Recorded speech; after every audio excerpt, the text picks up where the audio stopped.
Hello guys, welcome to Raza Learning Hub.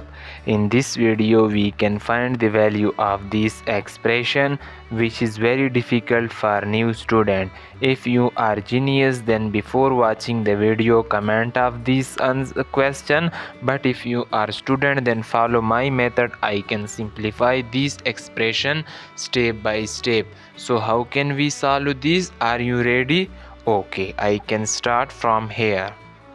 So guys, this expression include fraction. Okay, so I can write this as parenthesis 2 plus 2 time 2 division divided by 2.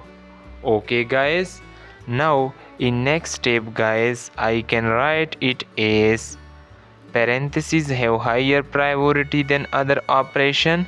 So before we can solve parentheses and parentheses, multiplication have higher priority than other operation.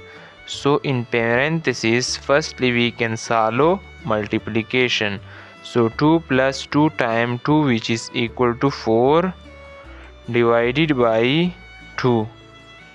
Okay, now guys, in next step again we can solve parentheses. So 2 plus 4, which is equal to 6 divided by 2. 6 divided by 2, which is equal to 3. Guys, the final answer of this expression is 3. If anywhere you can face an issue, then comment, and if you enjoy this video, then kindly subscribe to my channel. Thanks a lot.